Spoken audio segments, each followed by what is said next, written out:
Everyone, welcome to GTM Secrets, everything sales, marketing, RevOps, you name it, mostly within the confines of B2B SaaS and B2B services. Today, I have Kevin Rippon on the line here. And Kevin, you have a very interesting background, but I don't want to butcher it. So give a little context on yourself, man. Yeah, thanks. Well, first of all, thanks for having me. I really appreciate it. So, currently I'm the head of marketing at VTS. VTS is a commercial real estate technology and insights company serving owners, operators, leasing professionals, tenants in the commercial industry.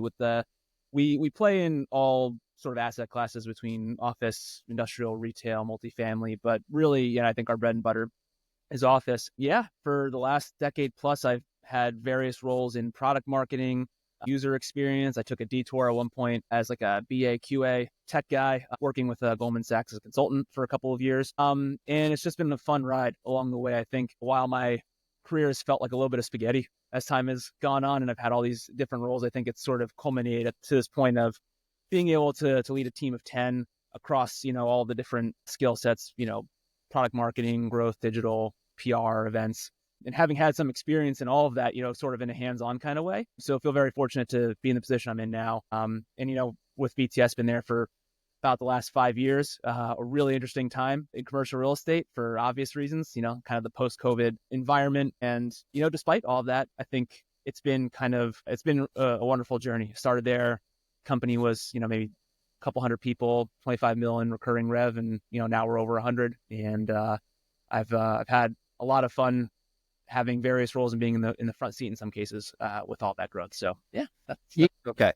And you are a web experience leader over there. So I'm curious, one, what does that mean? I mean, I get heat maps, product analytics, constantly A/B testing your website, etc. So was there anything that you learned there that could help others? And actually, let's make that B. Is what the hell does that actually mean?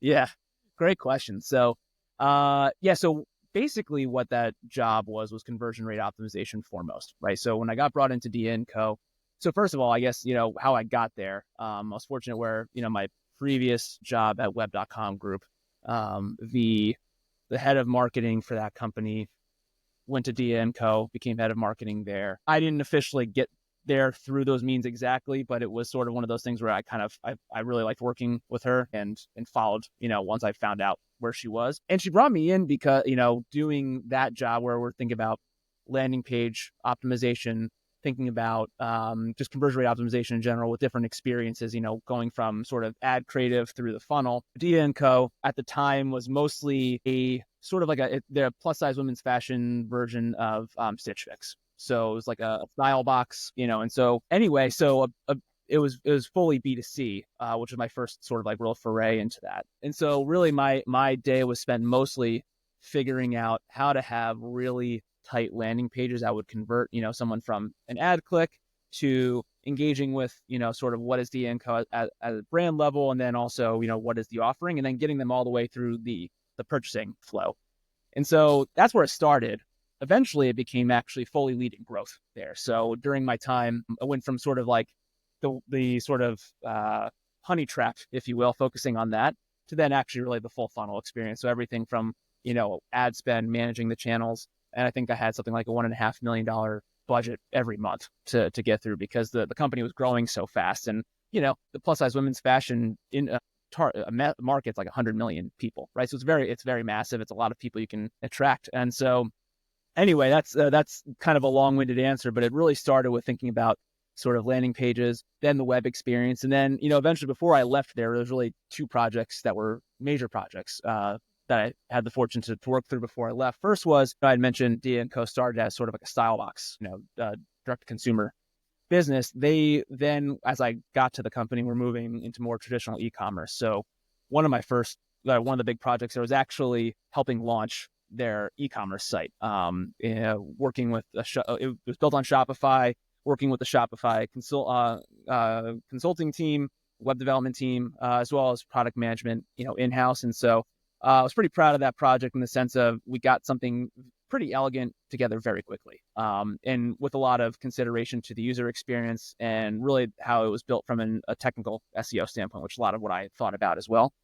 And the second thing, this is going into the original part of like, what did I learn? So as you know, with the direct consumer piece, right? So in order to get into that flow where, we are able to attract, a consumer and then get them to eventually purchase into, a style box that's going to be custom made for them in terms of, what kind of style, what their size, their fit, etc. There's a whole long quiz that someone takes in order to like basically get to the point of understanding the consumer, right? And so when I first got there, the style quiz hadn't been updated maybe like 2 years or something like that. So I'd worked with our design team to actually completely overhaul that experience. And the way we did that, foremost was we tried to make it have a lot more personality, right? Like we wanted to have sort of delightful touch points along the way as, as a consumer, as a woman who's, possibly going to purchase into Style Box is going through the quiz and we're asking, pretty intimate questions about how do you like clothes to fit?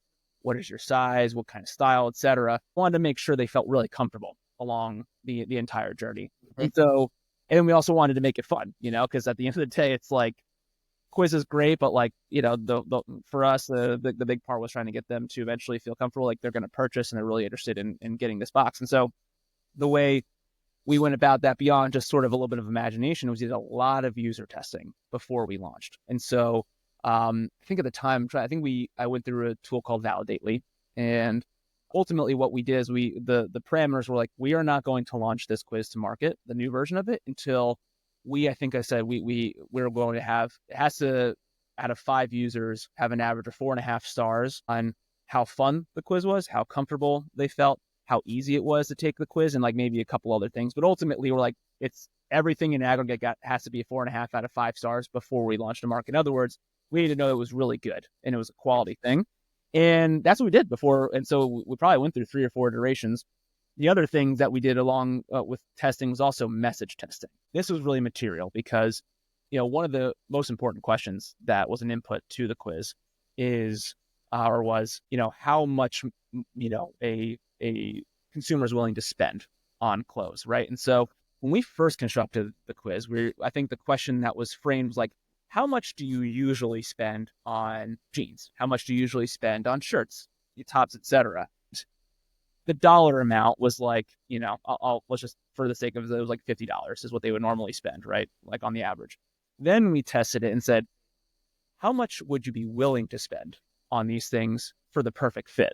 And suddenly the order value, if you will, like the amount of money they're willing to spend, like doubled. And so that was a huge input then to the quiz, because by the end of that checkout flow, a stylist who's putting together a box once it's purchased can say, okay, no, I've got a lot of flexibility here. Like I'm not trying to keep within like a really tight budget of like what clothes to provide. I can actually really do something pretty interesting. And ultimately, conversion rates, I think, went to like 30% higher after we launched that thing. Order values went up significantly as well. And I can't speak to the why it's still there today, but I think if you go to dia.com, like that same exact quiz experience is still there. So, and that was, built like 5 years ago. So I like to think it's because it's that good that they're like, I don't need to fix it again. It's as good as it's going to get. But ultimately, those are 2 great projects, and I liked my time there. It was good. So you have an interesting background. You were at MicroStrategy. I assume that you were selling to CIOs or CTOs, et cetera. They're technical folks. Then you went to web.com, and if I had to guess, you were targeting marketers, same as me. Then you targeted consumers at Dia, and now you're targeting commercial real estate professionals, right? That's correct, yes. You have a wide breadth of experience, but I'm really curious about specifically when it comes to your conversion rate optimization. What did you learn on the consumer side that B2B companies like you're at now can learn from? And I'll preface that with, HubSpot just had a contest to see who could redesign and recommunicate their main hero section of their website. Everyone's talking about, split testing the H1 and whatnot. We do it all the time, but it goes a lot further than that. What do you think most people get wrong, and what did you learn from the consumer side that translates to B2B? Yeah, really good question. One I haven't really thought about too much, but I think, on the consumer side, I think I droned on pretty long about the whole quiz process, right? I think learning from that, right? the purchasing experience, or even just the web experience, like I think any companies get wrong is that consumers, any potential buyers, aren't willing to go through a pretty, I would say, extensive journey, if you will, to kind of get the information they need and feel comfortable about taking a next step. And what I mean by that is, it's easy to think, okay, we want direct response advertising, right? We want to have an ad. We want to have a snazzy landing page. And you know what? People don't read anymore. So that landing page has got to be like pretty short and like we're picking on a plate messaging, which I would actually say that is important no matter what. And then, we just want to make it as quick as possible to get someone from click to landing page to requesting a demo. The reality is, like, there's so much context building that's required, and so much, I think, like whether you're a consumer of a potential product, on the consumer side of things, or your potential buyer in like a B2B SaaS context, like there's a lot of information context I think a prospective buyer needs to feel comfortable about taking a next step. And so I think with B2B marketing, I think sort of like the corollary there is, it's still a funnel exercise, right? Like it's very rare, and I've seen this, BTS, and really actually almost every company I've worked for in B2B SaaS, even on the small business side of things, it's very rare for a prospective buyer to go from, they see some sort of content online, they go to a landing page, they're like, okay, this is like pretty cool, I'm going to request a demo, right? Happens once in a while. It's awesome when it does. But for the most part, what you're really trying to do is convince them of like things in kind of 4 stages. And this is like pretty standard in B2B SaaS, but it's like, you have to convince someone, like, why you? Like, why should you be interested in this company? The why change. Like, why should you do anything differently? The why then, in the BTS context, why should you possibly invest in BTS? And then like the why now. Like, those are significant leaps for people to take cognitively, right? And so it takes time. So it's all to say, like, I think nurture is so important on the B2B SaaS side of things. It's not so different from consumer, where even if you are successful in getting someone to be a first time purchaser, for, a sort of in an e-commerce context, you still need to continue to re-engage them, still continue to nurture them through like, hey, maybe you bought this one set of things, like you should continue to be engaged with our brand and continue to be interested in sort of the things we're offering. It's kind of the same a little bit on the B2B SaaS side. So that's it. And then I think the final thing, maybe a little bit more specific, I mentioned, I have a bone to pick personally with anyone who is like, every web experience that you're going to build that's meant for conversion rate optimization has to be like the shortest thing possible and the pithiest thing possible. Like the messaging has to be pointed, right? It has to be relevant, but actually like idea of like page depth being a huge part of, like an input to what your web experience is, like throw that shit out. Like the important thing is to make sure that all of the component parts of a page are going to get a consumer or this prospective buyer a little further into like, I fully can grasp the like, the why me, why change, why this company, why now. It makes sense. Think that, frankly, after this conversation, I even want to go look at my own website. We change it nonstop, but that's very fair. I think B2B, and it's starting to change, but people want to be so professional and say we're awesome, and they forget why someone should care or what it does for them, right? We're all selfish, so we want to show them features, and we construe features and value, but it's the impact of what you do, how you make their life easier, etc.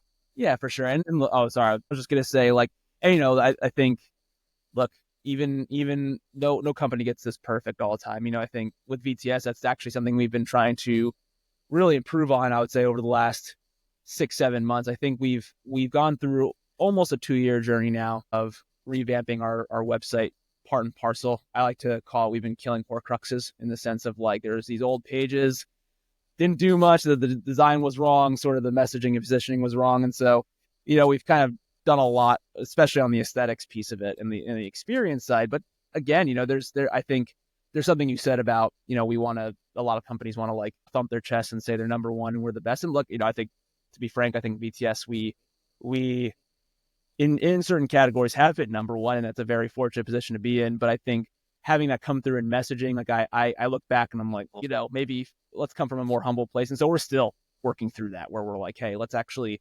really make sure we're rooting this in not the fact that we have been a category leader, but the fact that like the why we're a category leader, which is like, we're actually really focused on the customer and solving like real problems that they have with, operating buildings, with leasing buildings, with marketing, et cetera. So anyway, it's all to say like, it's no company does it perfect. And certainly VTS, we're still working through that stuff as well.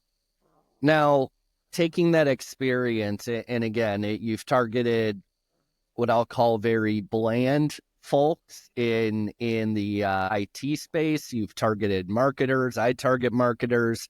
They're open to much more creative marketing. They're on LinkedIn, etc. We run LinkedIn ads. We do very well, so on and so forth. Your average commercial real estate guy is not, on LinkedIn for kicks and giggles at all. We were talking a little bit before. It's a gentleman's club. It's very, very old school. It's, hey, let's go make a deal over a cigar and golf, etc. Right? So, what did you learn that was applied to VTS? And again, you guys are doing something right. I mean, you're worth billions of dollars, from my understanding. You guys are in the unicorn stage, from my understanding. How do you build a brand and generate demand in such an old school environment? Yeah, well, another great question. I mean, where to even begin with that one? So I think, first of all, you're right. I think commercial real estate is sort of an old school industry in the sense of it's been very under technologized. And even to this day, prop tech as a as a term, which I think everyone's starting to like revolt against a little bit.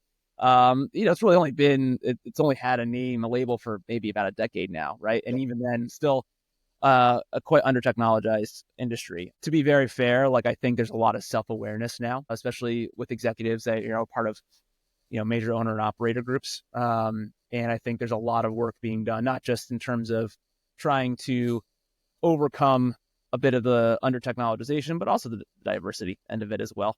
So I will say there's been so much growth there in my time, even just in the last 5 years in commercial real estate, and it's an industry I love. Now, to talk about the branding piece, I mean, I think one thing I'll say that I felt a little fortunate coming into VTS. I think when I started, company was about 7-8 years old. It sort of had a built-in personality, which I really liked. And it was very clear to me that this was a company built by our co-founders, Nick and Ryan, that sort of, you sort of in early days embody the personality of the founders, right? And I think for them, they are former surfers. They were in commercial real estate. And I think, one of the things that I still admire about the company is, and about them is they built this business that no one was asking for. You know what I mean? It takes sort of a bold type of person or type of people to even say, you know what, like, I understand that this is a trillions of dollars industry. It's like 13% of US GDP or maybe worldwide GDP. I can't remember the stat. And I know people have been making tons of money forever, but there's a lot broken here. And so like, I think that's kind of like where it all started. Now, to say that was like exactly, did that come through perfectly from a marketing standpoint? Early days, I'm not so sure it did. But I think, at least what that gave me license to do as I worked my way through, coming from first, product marketing and really being on the forefront of like, bringing products to market and trying to help really sell them alongside co-founders and the sales team. It sort of gave me some freedom to figure out a little bit of the like, okay, how do we do something that kind of stands out with, from a lot of these other, even technology companies that feel like they have to be a little bit more staid. And the reality is, look, like, regardless of what the sort of demographic makeup of the industry is, like, they're still people. People are people, and they want to be, they want to be informed and they want to be entertained. And we never felt like we couldn't do both. And so in building the brand, I think the first thing we started to tackle was I think, how do we look and feel like a modern tech company that's a little bit fun and a little bit bold? And so we kind of had this our outside in approach, meaning, okay, for all the touch points we're going to have with commercial real estate owners and operators, we spent a lot of money and a lot of time focused on events. It's like, okay, so how do we look and feel like really bold in a trade show context. And so we basically, that's where we started the rebrand. Basically, it was like, okay, how do we look just very tech forward, very like Apple? Like everyone wants to be kind of Apple, but like we're like, we want to be the Apple for commercial real estate. So that was sort of like our like very vague guiding principle. So then we did that. We built this, like if you go to any of our trade shows that we're at, like we always have the most standout booth experience in terms of like it's very like where we are from across the end of the expo hall because we built it in a way where it's pretty flashy. And so there's that. Then it was like, okay, so that's like kind of the most major sort of and most intimate touch point a lot of customers. Then it was like the inside, like what's the next thing? And that was like website, and that was all of our digital content. And so another thing we did is like, okay, well, we got to make sure that we want the website to be quite bold in terms of its aesthetic. It has to be tech forward, obviously within, sort of standard brand guidelines that we had. And we want to make sure that like we're telling a story, right? Like that's, through, and if you go to our homepage, we actually have like literally a mini story. You can kind of go through that kind of threads the product together. And then the other piece was like, look, commercial real estate is very used to PDFs. It's very used to static content that is, very data heavy and all good stuff. But we're like, well, let's make ours interactive. So a lot of our content is animated. We use a platform called Saros that my design team is like killer in now. And so even our thought leadership stuff is fully animated, going from like top to bottom. Versus It looks pretty good. I'm on your site now. What was that tool again? Saros is the yeah. So those are like separate. So sometimes we actually embed those projects within the website itself, but Saros itself is sort of the standalone tool, a design tool that I would tell anyone, you got to invest in this thing. If you have a design team that's like curious enough to kind of, learn how to use it. And anyway, so much of our content's like that. And then after that, I was like, okay, so once we've sort of figured out outside is like events, a little further inside is digital, then the final piece, I think, was like thinking through sales enablement content, making sure that was up to, and also what was our brand voice and personality? So, we talked a lot about aesthetics, and it's a lot about like, how do you write copy? Like, how do you say the things you want to say, right? Again, kind of going back to how a lot of content's built in commercial real estate. Again, it's there's a certain level of eloquence and a certain level of like, I keep saying staid, but it is a pretty staid like set of content that you're going to read through. And it's rare that personality comes through it. So we just wanted to codify like, what is our personality? Like, how do we sound different? And what are the no-nos in terms of things we write? My favorite one, because, I've ultimately, with the team built out the entire sort of brand guidelines, top to bottom. When I think about like the copy guidelines and like what are no-nos, the number one principle for me is do not preface with generally accepted problems or ideas. So what I mean by that is there's so much copy, whether it's ads, whether it's thought leadership content that I read that will start with something along the lines of, in today's modern digital world, blah, blah, blah, blah, blah. And I'm like everything we need to write needs to roll downhill, right? That's like a wind up. No one needed, right? Like, guess what? Today is modern and it's quite digital. So we don't need to preface with that. And so it's just stuff like that where it's like, it sounds trivial, but it matters so much. And so anyway, that's sort of like the big picture stuff. And then I think all in all, last thing I'll say is, and I've been very fortunate, is like I've been given a lot of license to kind of let it rip creatively in terms of having these like pretty wild videos we've done or content pieces. My favorite one, which I will actually give our CEO, Nick, credit for in terms of it was his idea and the team just executed it. So we had this campaign running for the last few months called Kill the Key Card. The concept of that is, one of the products that VTL offers is a tenant-facing mobile app. So and resident-facing mobile app. So if you are the tenant in an office building or resident in a multifamily building, through your phone, through an Apple Wallet credential, you can basically tap a reader and go to access the building, access a suite, etc.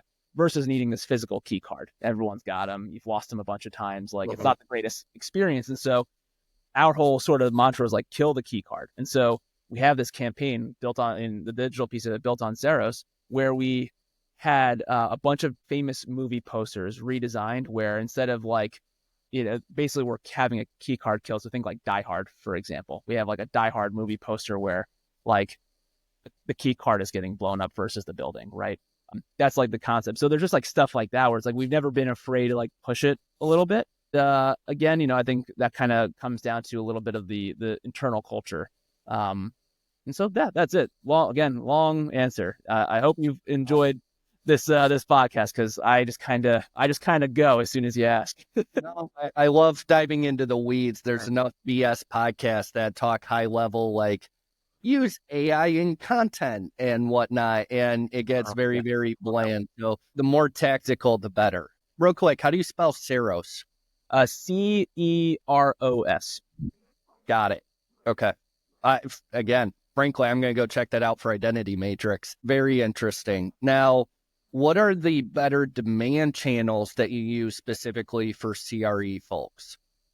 Yeah, so I mean, I think it's a mix of some of the stuff that a lot of people will use on B2B. I would say the broad things, of course, LinkedIn works very well. We do use YouTube, pre-roll, Google Ads, so that's a lot more top of funnel stuff. And then I think with commercial real estate, I think a little bit of an advantage to the industry. It's very well covered from a trade publication standpoint. So there are quite a few trade publications and media partners we work with that, not all of them are on par with one another in terms of their own marketing capabilities, especially as it relates to like, tracking efficacy and being able to actually understand, okay, who specifically is actually engaged with this content. But some of them are doing some really good stuff. I think BizNow is one of those that I think are really pushing out. We work with them pretty extensively. But in any case, I think that the most important thing especially with, I think is true of B2B marketing in general, is like the way we think about marketing channels and the strategy there, it kind of boils down to a bit of the targeting capabilities, obviously, but also the reporting out capabilities. And so here's what I mean by that. So for example, for LinkedIn, right?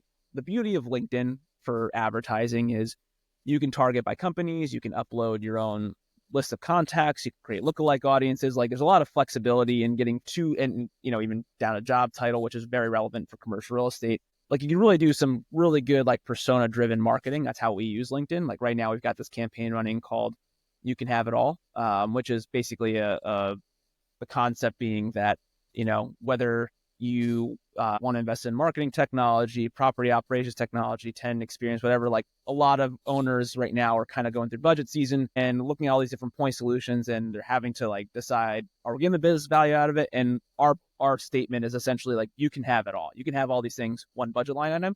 But even that message, right, which is pretty catch-all, is a little different.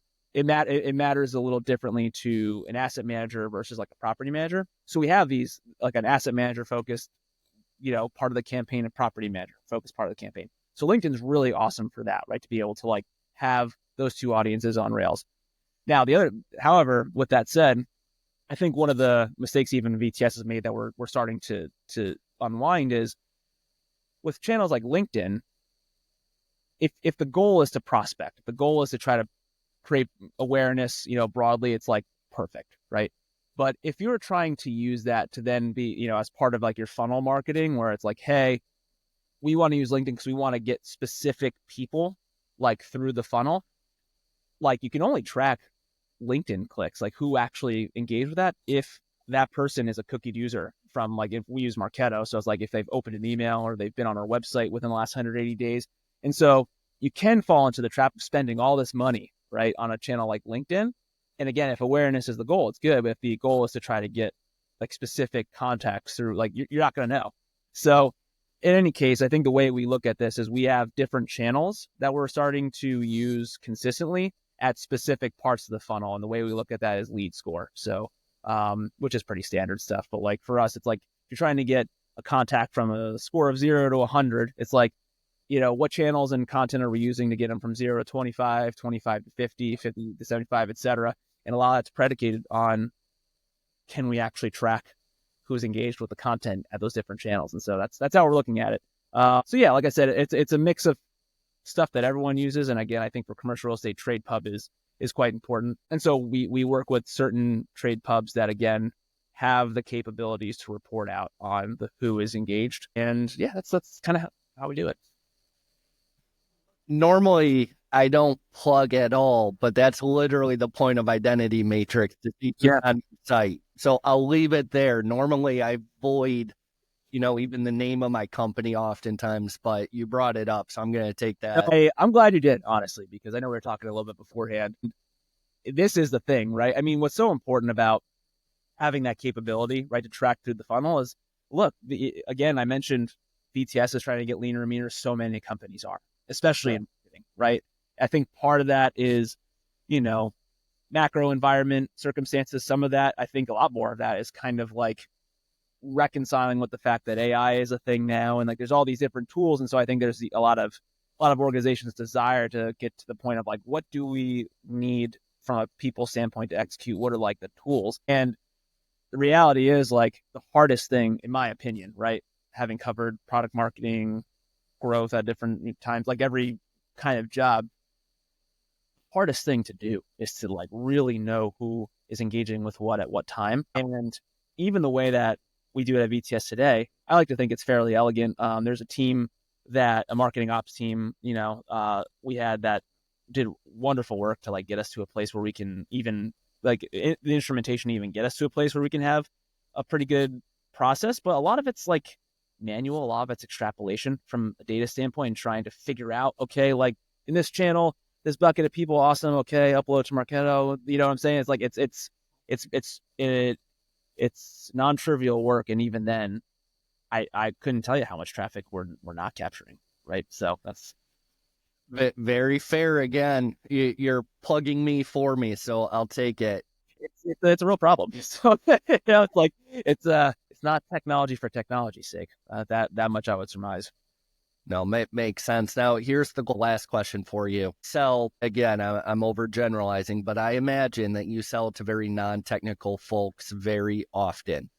And you guys are a technical product. And again, you probably did the same thing at MicroStrategy, web.com, etc. How do you effectively boil down your tech and the complexities of what you do to a non-technical buyer? I think that's one of the biggest problems every tech company has. I have clients in cybersecurity. I have clients in, hardware. I have clients in cloud storage, which is as dry and boring as it possibly gets. How do you do that specifically for commercial real estate folks?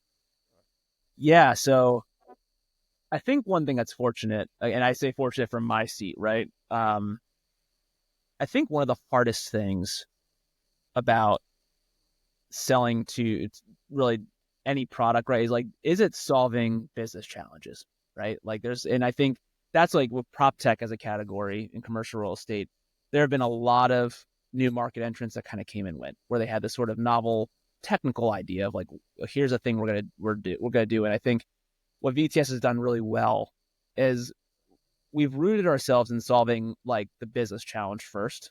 And so if that's true, like articulating what this technology is really rooted in like, here's the thing we're trying to solve for. And so that's kind of where it all comes from. Like whether we're talking about like our leasing and asset management solutions, our marketing automation solutions, the 10 experience and property operations platforms, like again, those weren't built for the purpose of like, hey, there's just like a kind of this like vaguely better way to do things or anything like that. It's like, especially on our core leasing side of things, it's like, so the reason why that was even built in the first place is because, again, like all of these leasing professionals, asset managers working with those leasing professionals, owners, they couldn't piece together a very basic understanding of the activity going on in their own portfolios from a leasing standpoint. And like, that's a real problem, right? Maybe it didn't feel like an acute problem when times were awesome and demand was awesome, right? Yeah. But ultimately, being able to say, hey, look, like, if you want to understand the actual, like the clearest picture of what's going on in a building, what's going on in your portfolio, having an understanding of like what is performing and what's not, like that's a very material thing to solve for from a business standpoint. Like for commercial real estate, right? Like, you make money by leasing. Well, you can make money by acquiring a building, selling it, for hire. But ultimately, the way you even get to that place, right, of being able to like dispose of an asset is by operating it better and by making it more money, frankly. And you make money by leasing, right? And so for us to be able to say like, look, like what we're really trying to solve for is to lease more efficiently, to actually get better deal terms, because you're going to have the requisite data to understand this is actually, like what asking rents really are in the market, right? What are the TIs, et cetera? Like it's all coming down to really like very, very important business things. And so that's kind of what it is. And again, it's not different really across the spectrum of the products that we offer. But that's what I would say. So, again, the other part of it I will also mention, really important, is being very clear on the who needs to be part of a tech evaluation, right? Because I think for VTS, we are selling, we sell into different personas now, but I think we started really selling directly into the C-suite for these owners, right? And so for them, the big picture is pretty obvious. Like, yeah, of course, I want to be able to at least more efficiently, ultimately drive more revenue, et cetera, like the big picture stuff. But it's okay, if they're convinced, there's end users, right? Brokers need to be bought into the idea of using technology. And so it's okay, then you get very specific into bringing them into the evaluation process and explaining to them in layman's terms, this is the tool you're going to use, and it's going to help you manage your deals better. It's going to help you report activity into your owners way better, which we know is, again, a real problem for you guys. It's hard to do with existing, solutions you have. And so, I think what's been fun and hard, I think, with VTS is the more that our portfolio has expanded, the more personas that, really need to be involved. And so, now I think what we've really done very well is get really tight on who our personas are in terms of who is an economic buyer persona, who is a champion, if you will, who's going to actually get the required people internally involved to run a good evaluation, who needs to actually use this product and be convinced of the value from the end user standpoint. And, I think one of my proudest things that we've worked through at VTS recently is we have a very comprehensive persona guidebook that details not just the what I just described, right? Which here's this persona, here's what they mean to the buying process within certain contexts of products, but also what features, capabilities are relevant to them from a value standpoint.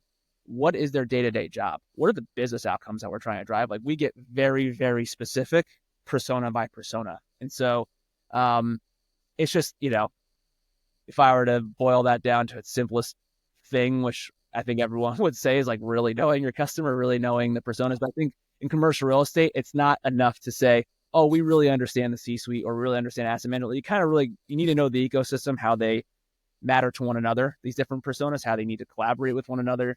And again, be really intimately familiar with what it is that what their motivations are at a business level in particular. And so that's, we've done a lot of work over the past few years, really getting buttoned up on that front. Love it. Super helpful.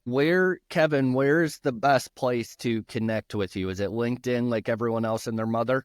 It would. I have to say, I'm almost embarrassed about, I think my LinkedIn usage far outweighs anything else like Instagram, etc. So no doubt LinkedIn. And yeah, thanks for the plug. Hopefully, if anyone is interested in connecting, I try to post some interesting content from time to time that the team's working on, but I'm always very happy to chat. And yeah, thanks again for the time. Really appreciate it. Yeah, love it. I think a lot of people will get a lot out of this. I know I did. I literally have Saros bookmarked, so I'm going to go check them out. Yeah, I need to start getting referral fees, man. I talk to the I mean, they deserve it. It's an awesome platform, and I talk about it a lot, and I refer it a lot. So anyway, if the Saros execs are out there, hey, I'm just saying, I'm game for a little referral action. I love it. Awesome. Well, Kevin, thank you so much for coming on, man. Really appreciate the time. Again, I think a lot of people will get out of this. So thank you for taking time out of your day. No, thanks again. I really appreciate it. And best of luck with Identity Matrix. Like I said, I think it's going to be, it couldn't be more important, in my humble opinion, a tool right now. So anyway, hope you have a great rest of the day and week. And yeah, we'll see how this turned out. You as well. All right. Thanks.